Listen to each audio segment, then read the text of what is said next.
Tutto quello che vedi intorno a te, le travi del tuo tetto, il tavolo su cui mangi, la carta di un libro antico, tutto questo un tempo era invisibile. Era solo aria, era solo respiro.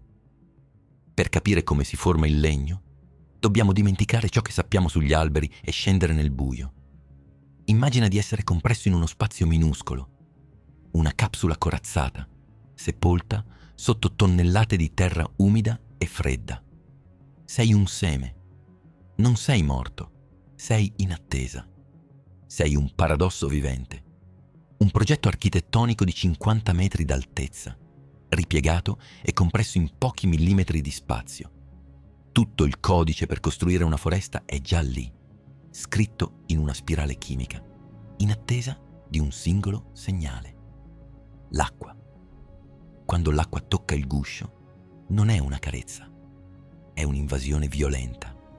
Le molecole d'acqua penetrano le difese esterne e gonfiano le cellule interne con una pressione idraulica spaventosa.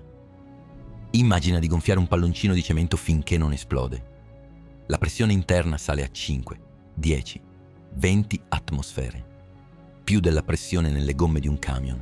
E poi, crack, il guscio cede. Non è una nascita delicata, è un'esplosione al rallentatore. Una radice primaria viene sparata verso il basso, guidata dalla gravità come un missile a ricerca. Non cerca luce, cerca stabilità.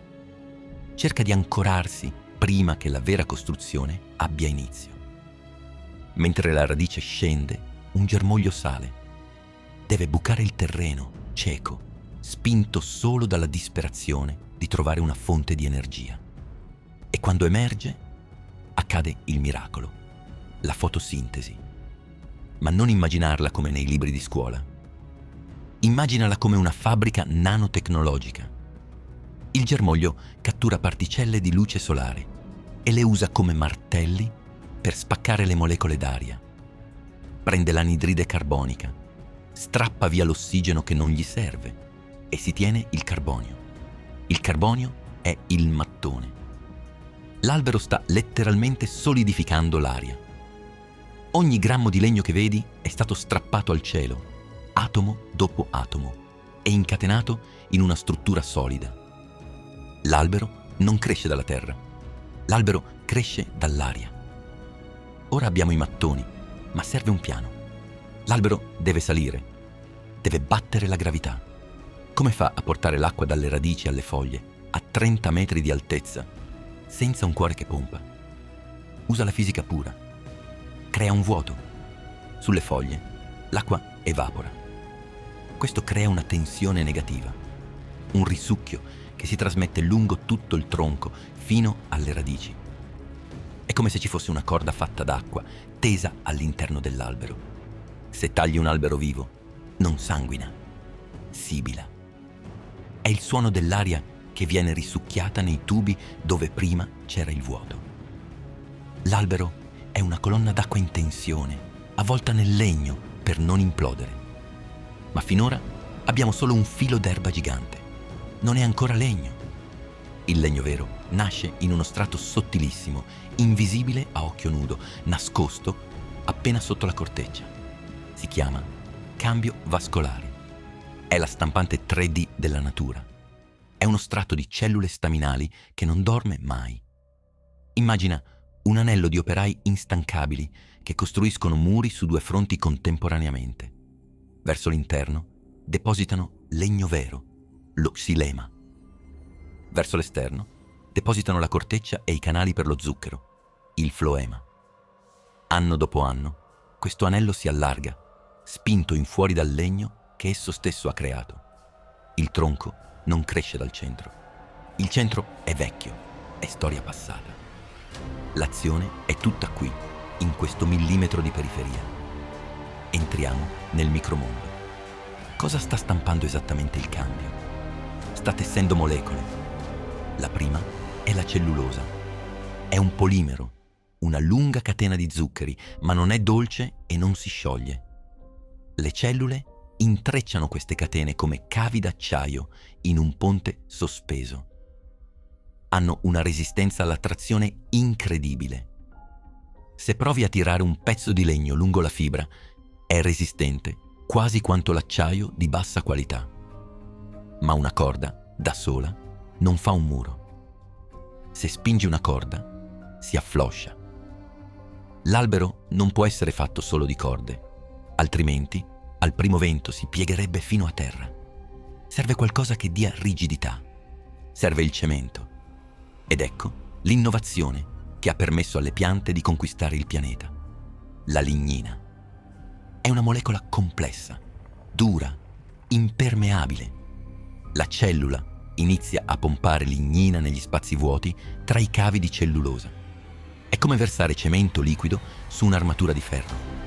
La lignina si indurisce e blocca tutto in posizione. Improvvisamente la parete cellulare non è più flessibile, diventa rigida, diventa pietra organica. Questo è il momento esatto in cui il vegetale diventa legno. Senza lignina, gli alberi non supererebbero i 30 centimetri. Con la lignina possono sfidare i grattacieli. È il materiale composito naturale più avanzato dell'universo. Ma c'è un prezzo da pagare per diventare legno, un prezzo altissimo. Per funzionare come tubo per l'acqua, la cellula deve essere vuota. Se c'è un nucleo, se ci sono organi, l'acqua non passa. Quindi, appena la parete di legno è costruita e indurita, la cellula riceve un ordine chimico finale. Autodistruzione. Si chiama apoptosi. La cellula digerisce se stessa. Il nucleo si dissolve. Il citoplasma sparisce. Resta solo la parete esterna, il guscio vuoto di lignina e cellulosa. Il legno che usiamo per i mobili, per le case, per il fuoco. È un cimitero. È composto da miliardi di scheletri cellulari, impilati perfettamente uno sull'altro, che servono l'albero meglio da morti che da vivi. Ora guarda il taglio di un tronco. Vedi gli anelli? Ognuno è un anno di vita. Ma perché vediamo delle righe? Il legno non è tutto uguale? No. In primavera, quando l'acqua abbonda e l'albero deve crescere veloce, il cambio produce cellule enormi, con pareti sottili. Sono tubi larghi, per bere il più possibile. Il legno appare chiaro e leggero. Ma poi arriva l'estate. L'acqua scarseggia, il sole picchia, l'albero deve rallentare. Le cellule diventano piccole, compatte, con pareti spesse e scure. È legno di difesa. Quella linea scura che vedi nell'anello è la fine dell'estate. È il confine tra un anno e l'altro. Leggendo gli anelli non contiamo solo gli anni. Leggiamo il clima di secoli fa. A volte la storia scritta nel legno è violenta. Immagina un anno di siccità estrema. Un incendio lambisce la foresta. Il calore è così intenso che uccide una sezione del cambio, ma non tutto l'albero. L'anno dopo, l'albero sopravvissuto cerca di chiudere la ferita. Il nuovo legno cresce sopra la bruciatura, avvolgendola, inglobandola. Secoli dopo, quando tagliamo quel tronco, troviamo una macchia nera, una disconnessione nel disegno degli anelli. È la memoria fisica di un dolore superato. Il legno non dimentica mai. Ogni nodo, ogni deviazione della fibra è la risposta a un trauma. Un ramo rotto, un insetto, un fulmine. La bellezza delle venature del legno è la mappa delle sue sofferenze. Man mano che l'albero si allarga, succede qualcosa di strano al centro. Le cellule vecchie, quelle vicine al cuore, non servono più per trasportare acqua. Sono troppo lontane dalle foglie, i tubi sono vecchi e intasati. L'albero decide di spegnerle, ma non le abbandona, le trasforma. Inizia a pompare tannini, resine, oli essenziali in queste cellule morte. Le impregna di conservanti naturali. Il legno cambia colore, diventa scuro, pesante, resistente agli insetti e alla putrefazione. Questo è il durame, il cuore nobile dell'albero. La parte esterna, chiara e attiva, è l'alburno. Un albero secolare è essenzialmente una colonna di pietra organica morta, ricoperta da un sottile strato di vita. Perché l'albero fa questo? Non è solo per robustezza, è anche una questione di pulizia. L'albero non può andare in bagno, non può espellere le tossine che assorbe dal terreno o i prodotti di scarto del suo metabolismo. Dove li mette? Li stocca nel centro.